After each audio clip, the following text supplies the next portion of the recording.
Buenas tardes para todos. Buenas tardes. Hablar de la formación de profesionales de la información creo que es uno de los temas más complejos porque no hay una sola receta.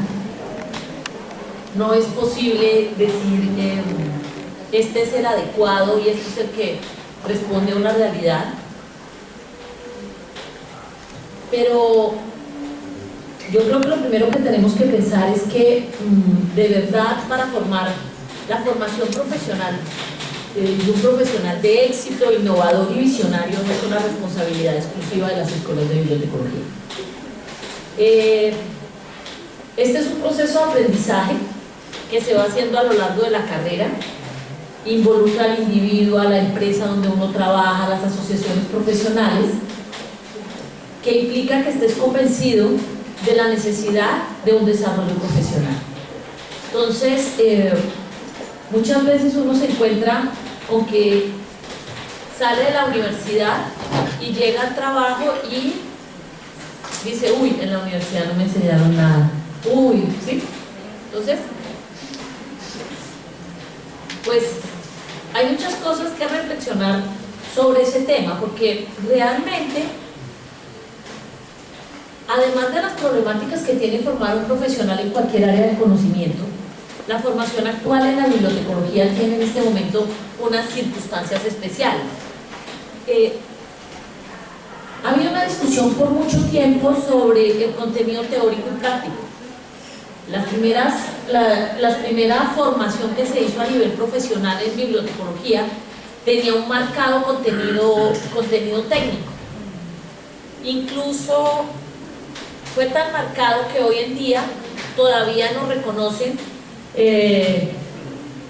por toda el área de procesos técnicos y hay dificultad para que nos identifiquen realizando otro tipo de actividades como lo que se ha posicionado en el lenguaje común como la gestión de la información y lo digo porque cuando el Ministerio de Ciencia y Tecnología e Innovación de Colombia decidió empezar a hacer todo este proyecto dentro de su política de ciencia abierta y yo llegué, me preguntaron exactamente lo que todos están pensando. ¿Y una bibliotecóloga se puede hacer eso? Y ese es el perfil para poder hacer toda esta gestión de la información. ¿Sí? Claro, tenemos la carga de un nombre que la gente ya tiene una representación clarísima de la bibliotecología. De la biblioteca la gente sabe la biblioteca, valora la biblioteca, sin embargo esa valoración que hace de ese espacio de trabajo no se ve también reflejado en la valoración de sus profesionales. Entonces, la solución que hemos encontrado en algunas escuelas es ponerle unos nombres rimbombantes, ¿no? ¿Sí? Entonces cada quien se busca ese supernombre que va a hacer que los chicos de hoy sí se animen a estudiar una cosa, porque para superar eso, bibliotequé, usted estudia qué, y eso se estudia, lo que hace en alguna medida que se pueda pensar que en ese contexto, pues realmente no se reconozca la formación profesional y los esfuerzos que se han hecho. Por otra parte, todas las escuelas hacen unos intentos frente a unos componentes mínimos que tiene un plan de estudio. Desafortunadamente, en Latinoamérica no nos hemos podido poner de acuerdo sobre un plan común de formación, por lo menos para identificar las competencias mínimas que debe tener alguien que se desempeñe en esta área. Entonces, cada quien incluye un poquito más de tecnología, un poquito más de enfoque social, un poquito, y cada quien va haciendo su mezcla, ¿cierto? Y con eso salimos al mercado. Hay muchas realidades, obviamente hay escuelas en las que se ha formado un nivel técnico, tecnológico, profesional, pero en algunos países anglosajones la bibliotecología se hace a nivel de maestría.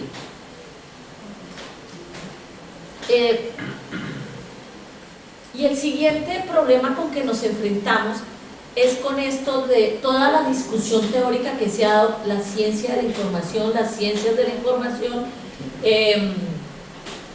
y qué hacemos con la archivística y la gestión documental.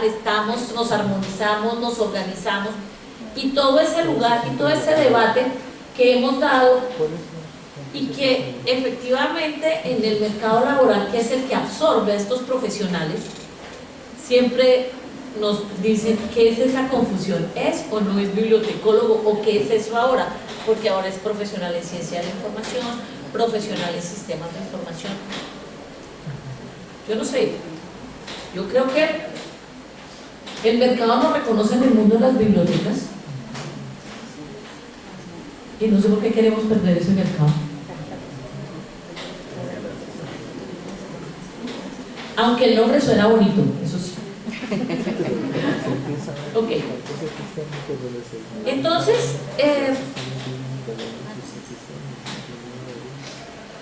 todas estas reflexiones que les estoy haciendo es para que se lleguen a preguntar no tanto lo que hoy saben o lo que pueden hacer basado en esa formación que recibieron, sino en quién se están convirtiendo cuando, además de recibir su formación, van a un contexto laboral que implica todos unos cambios a la manera de hacer las cosas, y se encuentran con todo el choque de la tecnología, ¿cierto? Que muchos la han convertido desafortunadamente en la razón de ser de la profesión y no en una herramienta más, como otras muchas tecnologías que tuvimos en la historia, como la imprenta, sí, son tecnologías. Entonces hay una necesidad de en qué nos estamos convirtiendo realmente, tratando de apuntar a todas esas necesidades. Como en el año 2008, tal vez 2010, hicimos un ejercicio para una renovación curricular y sentamos a cada una de las áreas del conocimiento, a todos los expertos, ¿cierto? Por áreas de conocimiento. Y la idea es que le dijimos, por favor, digan ustedes qué debería haber un profesional para quedar muy bien en su área.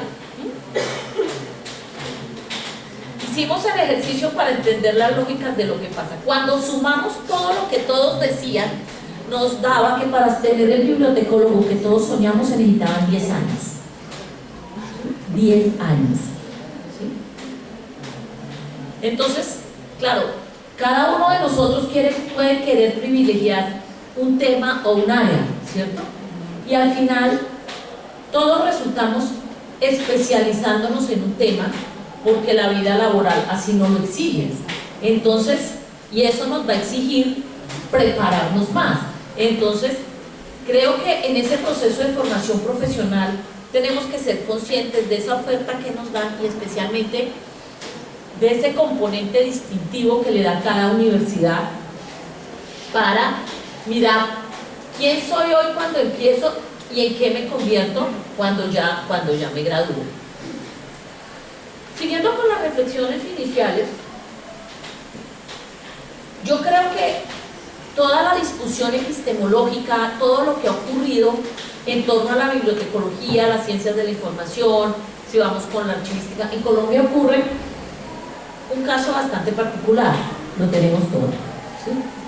Entonces, tenemos escuelas de solo bibliotecología, tenemos escuelas de mitad bibliotecología y mitad archivística, y tenemos escuelas de solo archivística, o sea, para todos los gustos, ¿sí? Entonces, creo yo que esa no es como la solución. Bueno, además tenemos leyes profesionales para cada uno, colegios profesionales para cada uno, tarjeta profesional para cada uno. Bueno, okay, entonces, la siguiente pregunta que nos debemos hacer: ¿qué es la bibliotecología? ¿Y qué es la bibliotecología que quiere asumir ese escenario donde la voy a poner en, ¿sí? ¿Qué es esa bibliotecología que yo voy a aceptar?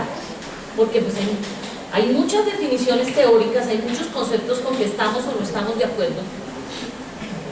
Pero ese concepto que asumamos de qué es la bibliotecología que vamos a asumir, nos va a decir quién es ese bibliotecólogo que vamos a formar y a qué es lo que le estamos apuntando. Y por el cual luego el mercado va a decir, es que los profesionales de aquí son buenos en esto, en aquello. Pero la manera más clara de todo este proceso, también hemos hablado del contexto teórico que es la bibliotecología. Estamos hablando de las personas a las que vamos a formar o para las que estamos haciendo este trabajo. Pero la siguiente reflexión es: ¿qué espera la sociedad del bibliotecólogo y de la bibliotecología? Porque esa no es una pregunta que nos hacemos muy seguido.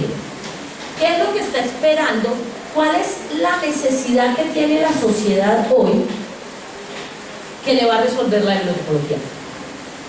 Y lo digo porque en ese proceso de tanto hablar de la información y la sociedad de la información, ahora, trabajando en los temas de sociedad de la información y sociedad del conocimiento, hay más personas de otras profesiones que bibliotecólogos.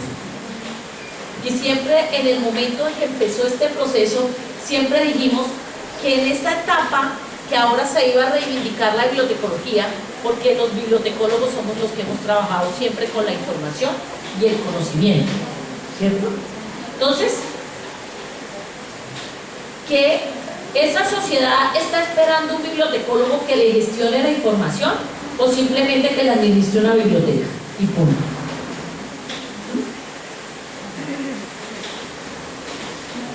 Yo me pregunto si por estarnos buscando dónde acomodarnos en nuevas tendencias, no estamos haciendo ni bien lo uno ni bien lo otro, porque ya no estamos administrando bien las bibliotecas, no estamos generando nuevas teorías, nuevos modelos de administración y nuevas lógicas que hagan que la sociedad necesite las bibliotecas, ni estamos siendo reconocidos en el campo de la gestión de la información, porque como le hemos dado tanta fuerza en esa sociedad de la información a la tecnología,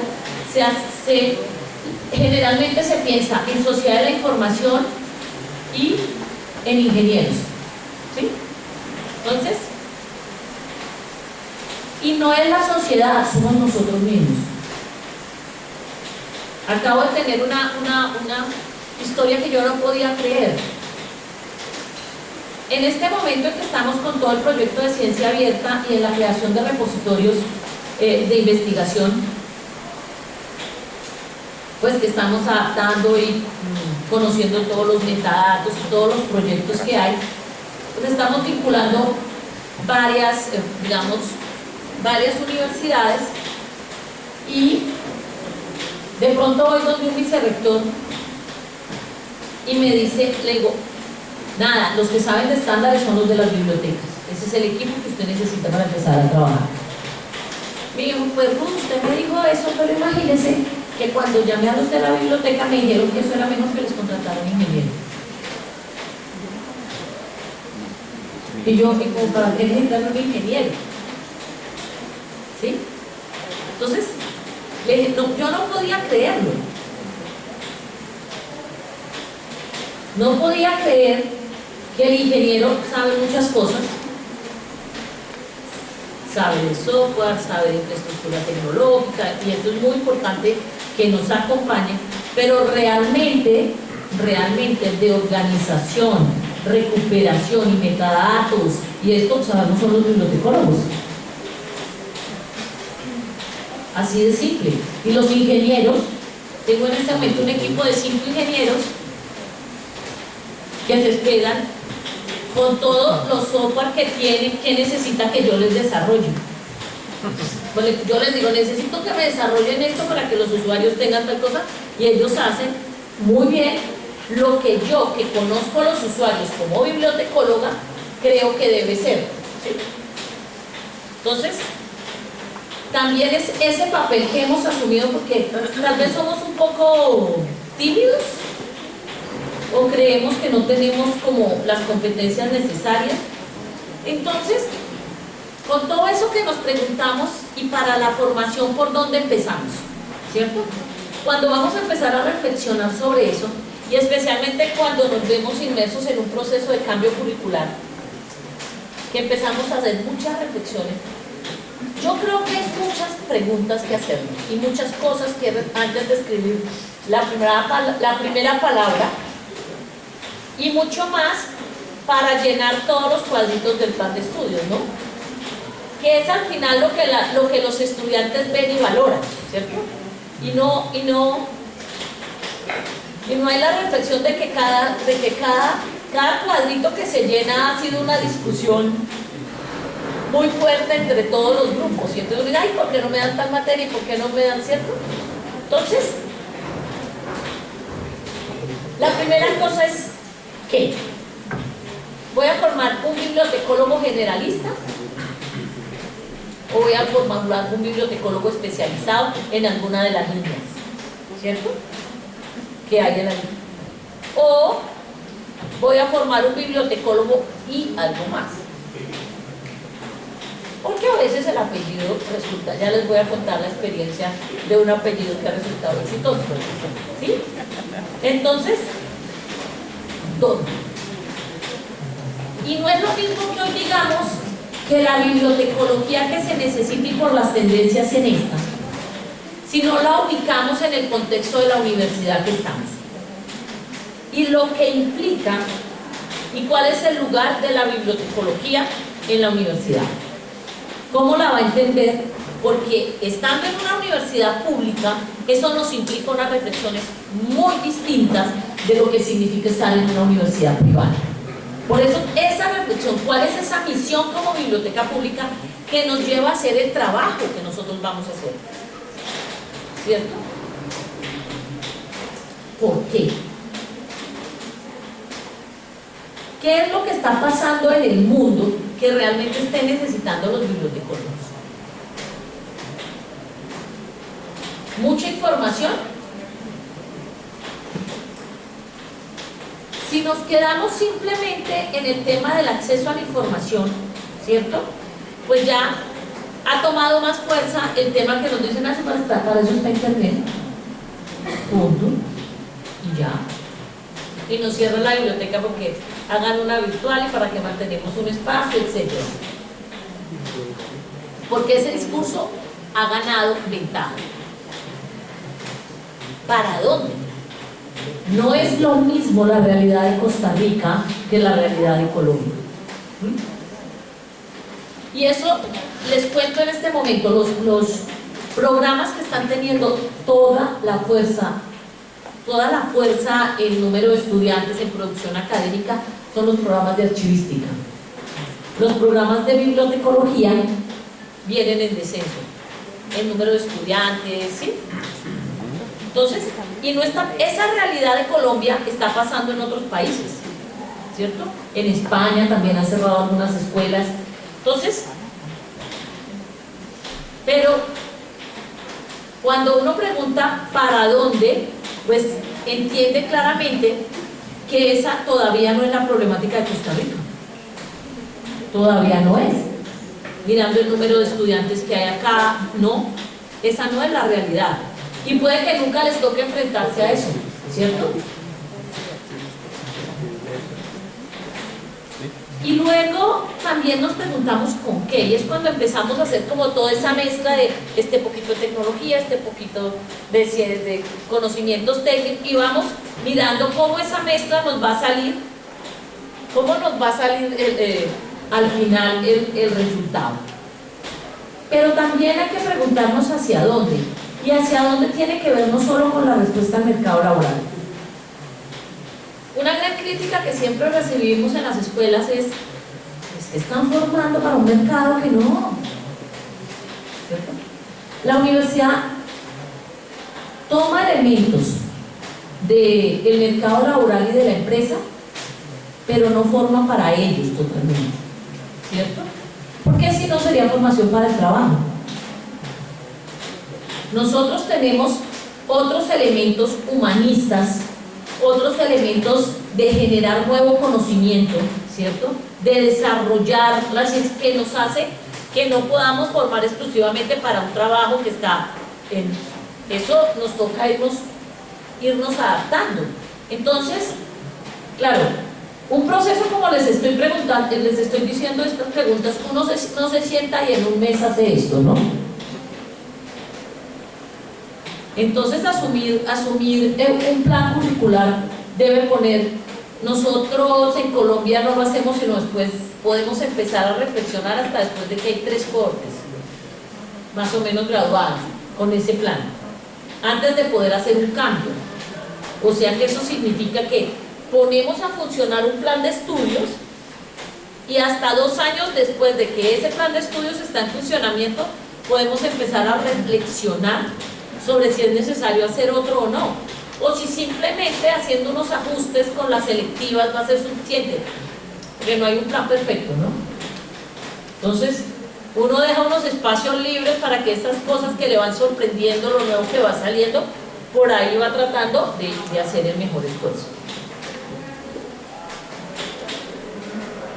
Aunque parezcan las tendencias de la IFLA, en el 2012 la IFLA contrató a un grupo de expertos e hizo una investigación a nivel internacional para mirar las tendencias, ¿cierto? Entonces, ya nos contaron que el próximo año sale el nuevo informe. Vamos a hablar de las tendencias, pero quiero que ustedes estén pendientes de una cosa, que no hay de tendencia, ¿vale?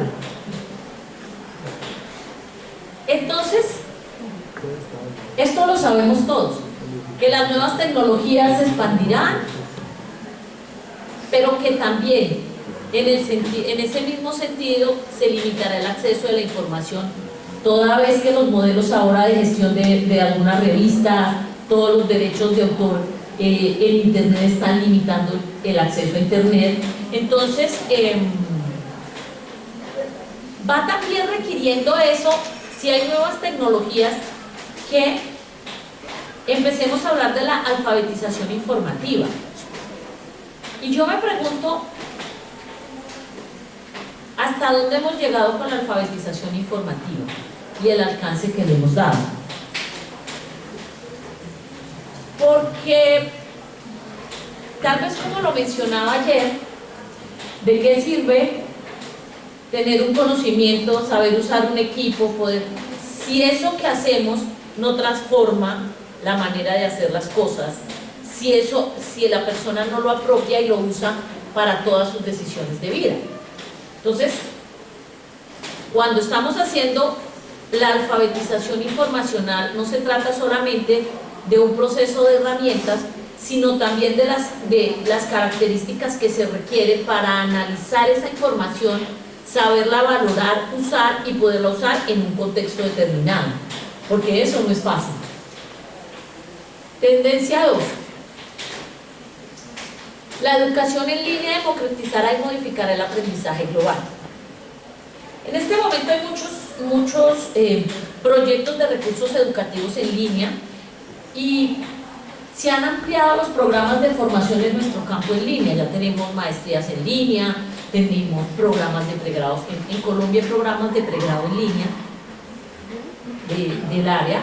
Entonces, efectivamente ha habido un gran proceso, y aunque no todo el mundo está convencido de que la formación en línea y la formación virtual, hay muchas discusiones sobre la calidad, sobre la misma manera de producir estos objetos didácticos, y que están generando que realmente sea una educación en línea y que no sea simplemente que subimos los mismos PDFs que podríamos haber entregado en la clase normal, ¿no?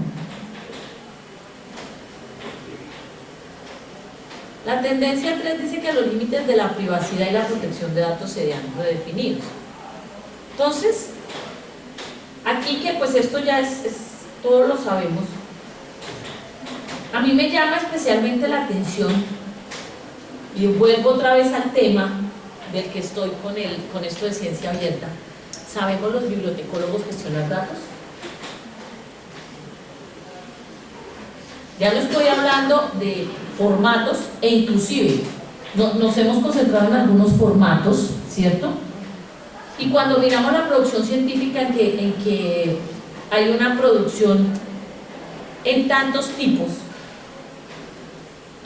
de formas, uno empieza a ver cómo nos hemos limitado a aprender los formatos de siempre, ¿no? ¿Sí? Entonces, el libro, la revista, el artículo de revista, alguno que otro fotografía, alguno que otro video, ¿sí? Pero en la producción científica, por ejemplo, hay muchísimos más productos que hay que empezar a cuestionarnos cómo los vamos a describir y a garantizar que haya acceso. Y esto de los datos también tiene que ver con todo el problema y que uno, o sea, todo lo que ustedes han oído que ha pasado con Facebook, con todas estas redes en que les hemos puesto toda la confianza y luego con todos los datos. O sea, nosotros por tener acceso a una plataforma en la que invertimos, para no decir gastamos, tanto tiempo, a cambio de entregarle todos nuestros datos personales. Así de simple. Y ya para que hagan muchas cosas con esos datos. Entonces, claro, ahora en este momento, ¿cómo se van a proteger esos datos? Hay una discusión muy fuerte de cuáles son esas medidas de seguridad que se están poniendo para los datos que uno está poniendo, pero en este momento, pero no lo han logrado ya de forma. La tendencia 4 es que las sociedades estarán interconectadas y se escucharán muchos grupos. De esto tal vez uno de los proyectos más interesantes ha sido toda la discusión que se ha dado en el mundo sobre la ciencia abierta, ¿cierto? Que esto ha venido siendo liderado por un grupo de personas interesadas que ante los modelos de manejo de la información empezaron a cuestionarse el modelo y a pedirle a las organizaciones, a los organismos, hombre, no puede ser que tengamos que pagar tanto por la información que está disponible, ¿sí? Entonces se han creado grupos y ya esto ha alcanzado, a mí me parece esa iniciativa de ciencia abierta y gobierno abierto muy interesante en términos de lo que le ha permitido a los ciudadanos empoderarse de la necesidad de la información y especialmente de lo que significa un bien público, ¿no? Porque si una institución o un ministerio financia un proyecto, eso es un bien público y todo lo producido debería ser nuestro, para todos. La economía global de la información se transformará, obviamente, de todo lo que ha pasado con los móviles, con todo lo que ha pasado con la infraestructura tecnológica, pues no hay mucho que decir. Pero la reflexión más importante de estas tendencias que no nos están diciendo realmente hoy nada nuevo, ¿qué vieron que no hay? ¿Ah? Tengan en cuenta que lo pagó la IFRA.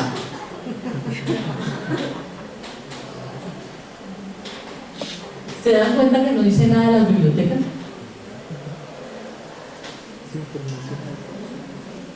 O sea, todo lo información, sí, pero no dice del lugar de las bibliotecas, qué va a pasar, y uno se pregunta, oh, y estas son las tendencias. Vamos a ver qué va a ocurrir con el informe, porque entrevistaron expertos de todo el mundo, o sea, no solo del primer mundo, nada, todo el mundo, para sacar este informe. Entonces, y uno dice acá, bueno, estas son las tendencias, entonces, ¿qué está pasando con las bibliotecas? Bueno, podría haber hecho como unas 5 bolitas de estas, ¿cierto? De todas esas cosas que uno se pregunta, ¿qué debe saber un bibliotecólogo? Seleccionan algunas que me parecen interesantes. Obviamente ni son todas, puede que algunos piensen que no son todas las que son, pero hay otras que pueden estar, porque cuando todos empezamos a opinar desde nuestro punto de vista, todos queremos ponerle más cosas.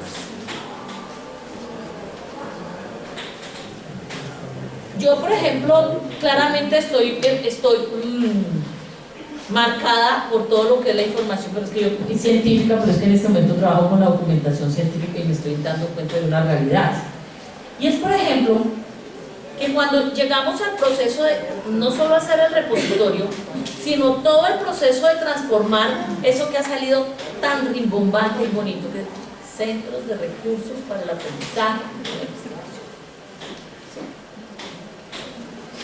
Lo que más me preocupa es que tanto sabemos de investigación, pero no de la investigación formativa que nos da la universidad para cumplir la modalidad de grado, sino que tanto sabemos de documentación científica, de producción científica, de cómo son los modelos de investigación, porque ¿cómo sabemos eso? ¿Cómo nos vamos a enfrentar a una biblioteca universitaria? ¿Cómo creamos productos o diseñamos servicios para la comunidad más fuerte que hay ahora en las universidades, que son los investigadores? Y ese portafolio que generalmente tenemos, pues ya se quedó. Ese portafolio ya me quedó pequeño entonces. Pero bueno, lo que hablaba de ciencia abierta, pero otro tema del mayor interés que tenemos que empezar, y ya la UNESCO está hablando desde 1993, y es del patrimonio del país. ¿Qué está pasando con el patrimonio? Sabemos gestionar el patrimonio, pero lo más complicado, ¿sabemos hacer preservación digital a largo plazo? Porque el mundo nos está pidiendo que garanticemos que lo que tenemos hoy, en 100 años, pueda ser utilizado en las mismas condiciones. ¿Y cómo vamos a hacer eso? Y este no es un tema de ingenieros solamente. Entonces,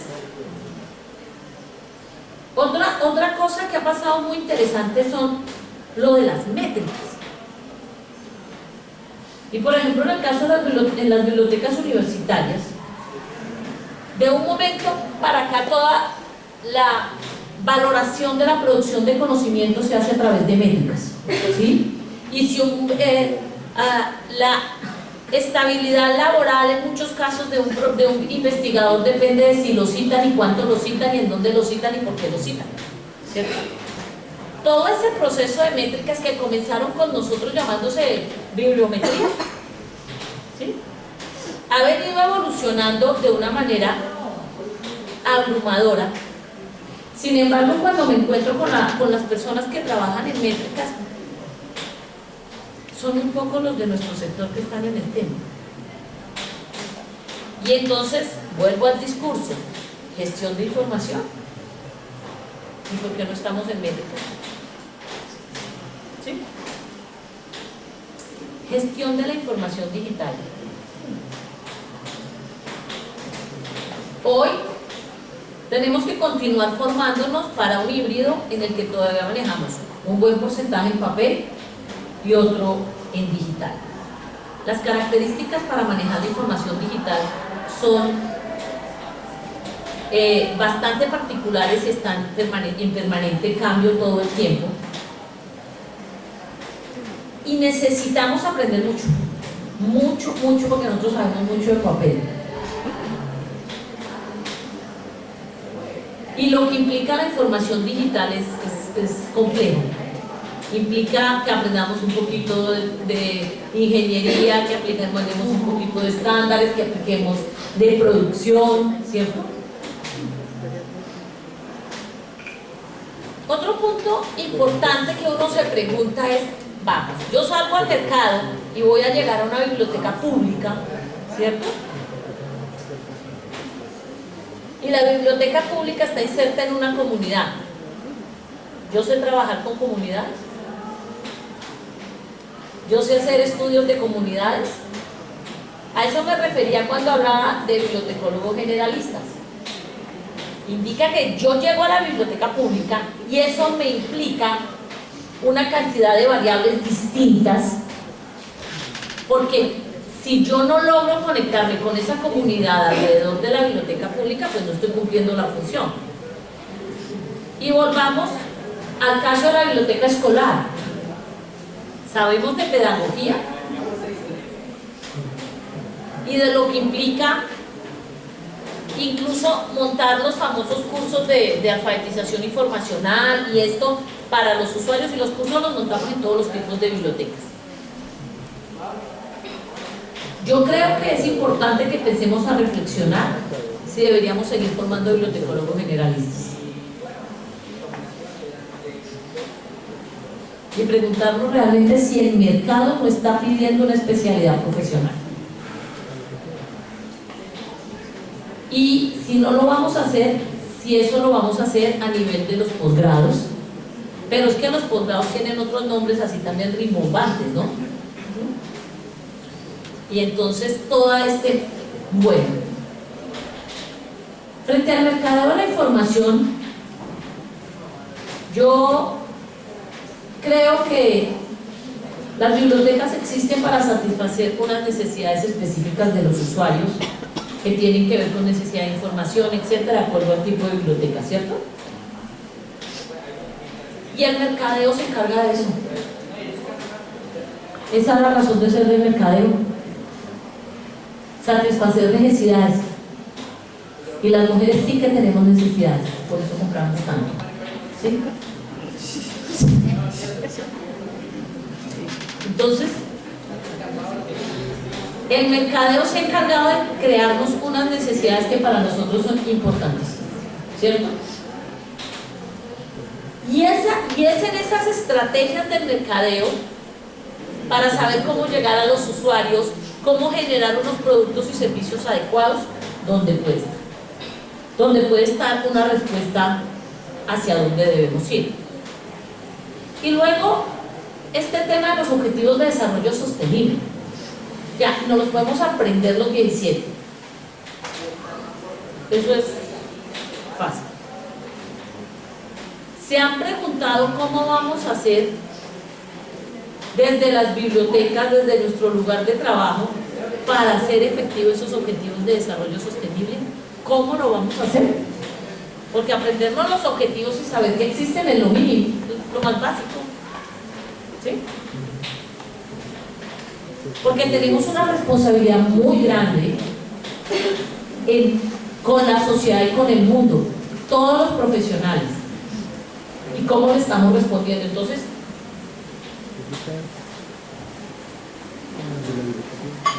en esas tendencias de información, el Consejo de Cooperación Bibliotecaria de España, por ejemplo, dice que hay que formar perfiles flexibles, cambiantes, ¿cierto? Y que se van a necesitar bibliotecólogos con muchos conocimientos y que ya no vamos a tener un carácter unitario, ¿cierto?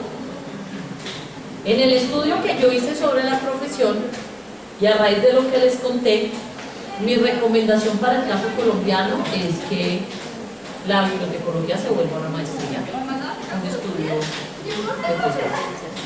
Y digo para la realidad colombiana, por eso digo hay que pensarlo en qué contexto, con lo que está pasando hoy, ¿cierto? Entonces, claro, cuando uno se piensa preguntar eso, dice, bueno, ¿quiénes son los que discuten cómo vamos a formar a los profesionales? Eso hay que preguntar a mucha gente. En la investigación que hice, le preguntamos cómo debería ser a un grupo de expertos cuáles eran esas fortalezas que ellos veían en la formación del bibliotecólogo, ¿cierto? Entonces, ellos vieron que hay un mayor interés por la investigación, que están teniendo ahora posgrados, que están empezando, o sea, que han empezado a tener una proyección más social,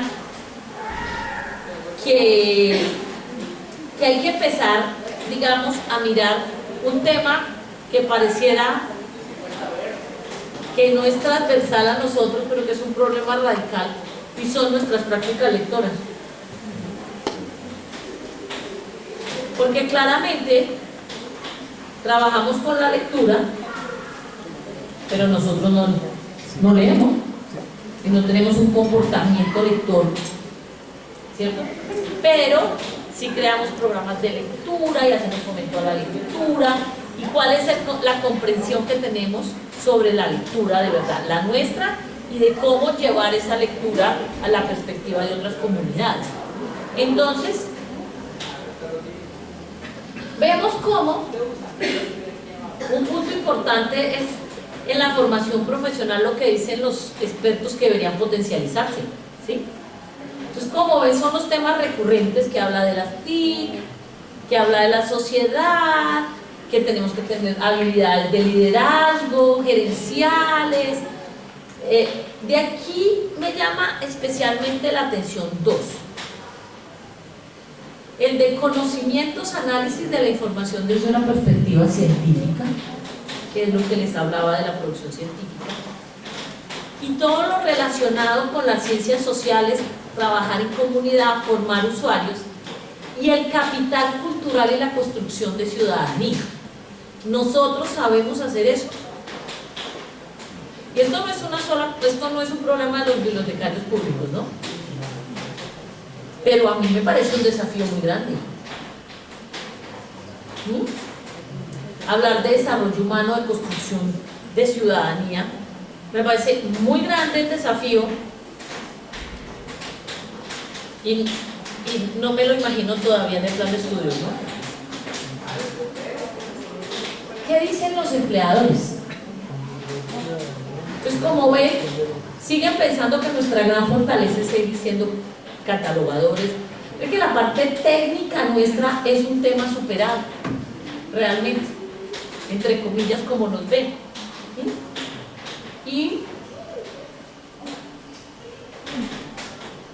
Pero aquí insisten en otra cosa muy importante, en la formación cultural. Y es que nuestros primeros bibliotecólogos eran eruditos, ¿no? O sea, se elegían porque sabían mucho. Ahora, ¿cuál es ese nivel cultural que tenemos para poder responder? Porque la gente, cuando ya entiende que trabajamos en una biblioteca y que gestionamos conocimiento, nos mira como, este debe leer mucho, este tiene, sí. Entonces, realmente qué estamos haciendo en este proceso? También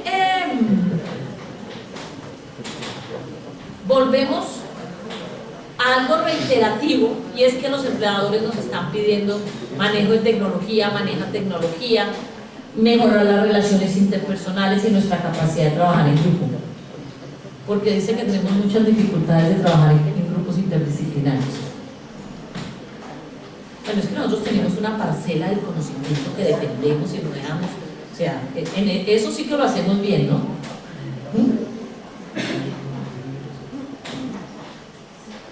Cuando le preguntamos a los profesionales sobre la calidad y utilidad de la formación recibida, sobre todo eso que se ve en todos los planes de estudio, la formación teórica, la formación práctica, la expresión oral, observen cómo algunos que nosotros les podemos dar mucho énfasis, los profesionales dicen que no les son útiles para nada en su desempeño profesional.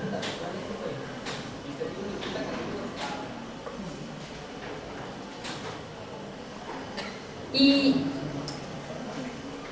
obviamente uno dice, bueno, ¿cuáles son los de aquí que uno no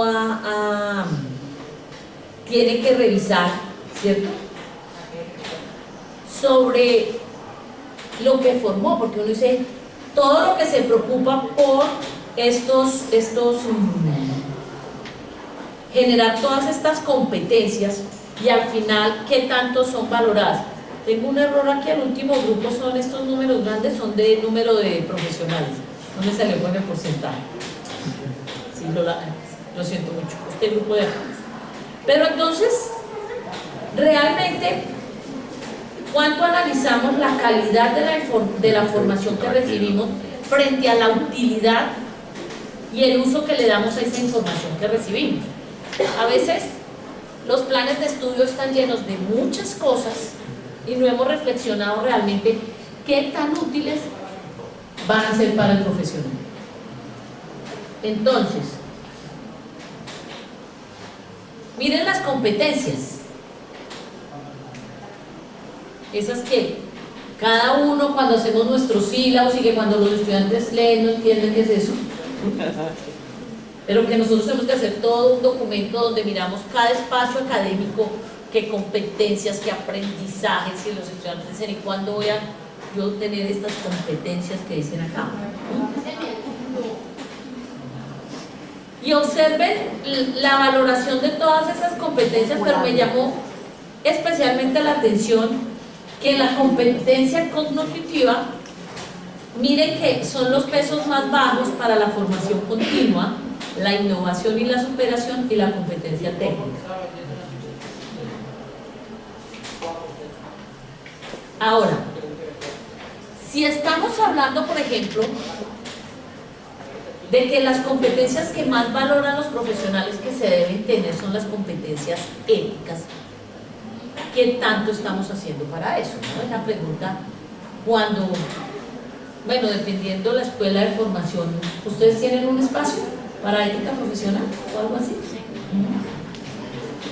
Entonces, todo es que en la escuela donde yo trabajé sí había 3 cursos de ética, pero es que trabajé inicialmente, no donde trabajo ahora, pero era una universidad religiosa. Entonces ellos tenían 3 cursos de ética. Entonces, todo este proceso nos implica otro tema que yo, cuando vi los resultados me pregunté, ajá, ¿y eso cómo lo hacemos? La capacidad emocional.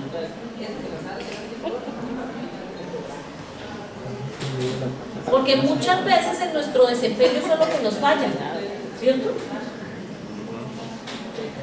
Esa capacidad emocional para desenvolvernos, para hacer las cosas, para trabajar en equipo. Y yo dije, válgame Dios, no veo cómo, o sea, tengo que empezar a pensar las estrategias para garantizar que haya un desarrollo emocional, una seguridad. Entonces, esto no está evaluado sobre un 100%, pero cuando les preguntamos ¿qué define un bibliotecólogo ideal? El super bibliotecólogo. ¿Sí? Miren lo que empieza a pasar. Vieron que allá decía que el 90% de la capacidad ética, y miren que aquí cuando el bibliotecólogo se baja a 34. ¿Sí? Y en esto, yo vi esto y encontré una de las respuestas a una pregunta que yo siempre me he hecho: ¿por qué no se ha desarrollado tanto la profesión? O sea, en la parte conceptual, en generar nuevos servicios, en generar nuevas teorías y nuevas maneras de hacer las cosas. Y ustedes se dan cuenta que solo el 19.22% cree que el que hace aportes a la profesión es un buen bibliotecólogo ideal. Cuando todos deberíamos estar pensando desde nuestra práctica y desde nuestro trabajo, ¿qué le estamos aportando a la bibliotecología? Bueno, y la colaboración con otros profesionales, ¿qué me dicen? ¿Qué nos hacemos de un profesional a otro? ¿Sí? Pero viene la otra cosa que me pareció también compleja y que vieron que estaba en que nos estaban diciendo los empleadores: nuestras habilidades sociales. Sabemos desempeñarnos en grupos, sabemos cómo responder estando en una sociedad, cómo respondemos a esas cosas. Observe. Entonces, al final, formar al gran bibliotecólogo con todos los conocimientos del área y con toda la práctica y en todas las prácticas no es suficiente. Porque además, la apuesta por una formación integral nos exige mirar ese currículo desde muchas perspectivas. Y no son solamente unas materias, sino eso cómo está transformando las personas en toda su esencia. Miremos qué dicen los estudiantes. Miren los estudiantes lo que creen que de verdad fue importante. en el proceso de formación. ¿Qué les llama especialmente la atención? Los saberes, otra vez. Los saberes, ¿qué más? Formación, investigación. La investigación. Y uno que dice que los estudiantes siempre le hacen mala cara a las materias de investigación. Finalmente, aquí es interesante también ver que hay unos conocimientos previos y que nosotros les cambiamos unas lecturas, sobre todo porque cuando ustedes están concibiendo la biblioteca, ¿cuál es la lectura que hacen de la biblioteca cuando ingresaron acá? Antes de empezar a estudiar y que ya saben tantas cosas. ¿Cuál era su relación con las bibliotecas? ¿Quién me cuenta? Es que a mí me fue muy mal, ¿no? En mi biblioteca escolar.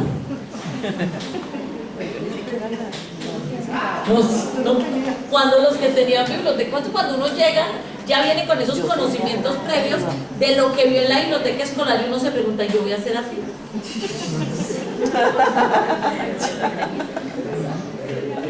Entonces, observen toda esa valoración que ellos hacen de la formación teórica, la formación práctica, de todo lo que tienen, todas las discusiones que damos de qué competencia les damos para la resolución de problemas.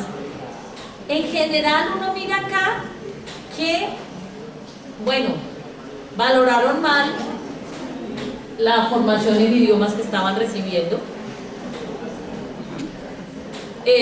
la formación en expresión oral y escrita, en trabajo en equipo, en liderazgo. Y miren cómo esto, o sea, lo que les estoy mostrando de cada uno de los grupos es para sacar los aspectos que tienen en común los cuatro, que nos sirven para empezar a tomar decisiones, ¿cierto? Entonces,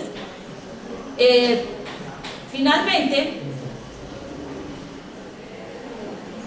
tenemos claro que la formación del bibliotecólogo debe tener un componente científico, debe tener un componente tecnológico, tiene que tener un componente social, tiene que tener un componente administrativo y un componente investigativo, y cada escuela le va a poner un porcentaje de cuánto en uno en otro, ¿cierto?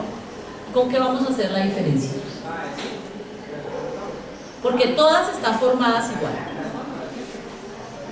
Y la diferencia entre un porcentaje y otro más tecnológico puede ser 2 o 3 créditos, ¿sí? Pero no marca una diferencia radical frente a lo que se está formando. Y si estamos formando en un contexto, en una universidad pública, ¿con qué haremos la diferencia para formar a los profesionales de acá? Esa es la primera pregunta que nos tenemos que responder. ¿Sí?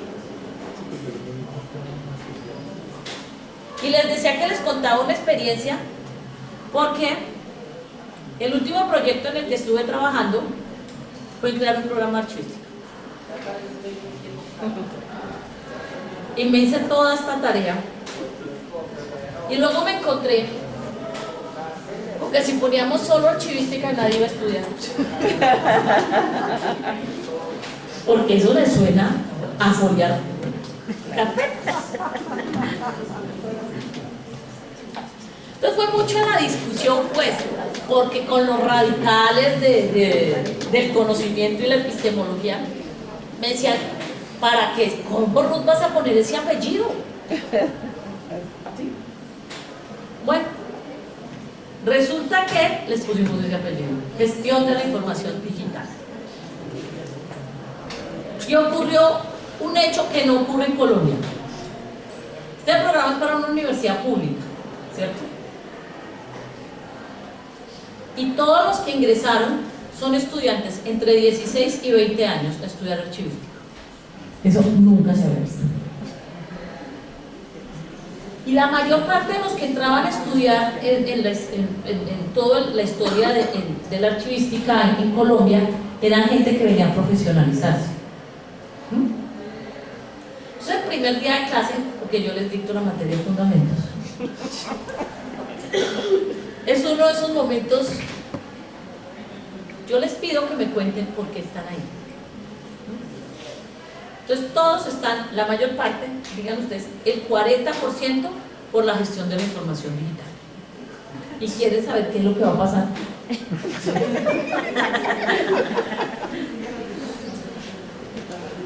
Y otro grupo me dice, uy, profe, yo quería entrar a la universidad y es lo único que había ocurrido en la universidad. Ok, entonces yo les digo, bueno, este ejercicio lo vamos a hacer al final del semestre, porque mi tarea aquí, más que, además de enseñarles fundamentos, consiste en enamorarlos y que entiendan para qué sirve esto. Porque si no, el índice de deserción va a ser muy alto. En este momento en Colombia tenemos un problema muy grande en la educación universitaria, y es que el ingreso a la universidad ha disminuido un 45%. Entonces, a privadas, a todo, entonces hay una crisis generalizada de ingreso de estudiantes. Están analizando las razones entre los precios de las matrículas, entre que ha disminuido la población joven, bueno, etc. Pero en el informe dice que la única universidad que ha crecido es la Universidad Estatal. Ah, mi apellido. Y eso que pues muchos teóricos, pero yo creo que, claro, ahora ¿cómo pintamos eso en el plan de estudios? Ahí vamos. Vamos apenas en el tercer semestre. Pero yo creo que al final, y traigo esta colación para los archivistas, pero que aplica para los bibliotecólogos, es que necesitamos mucha formación multi e interdisciplinaria, pero especialmente muy rigurosa. Que lo que vayamos a aprender, lo aprendamos muy bien. Muchas gracias.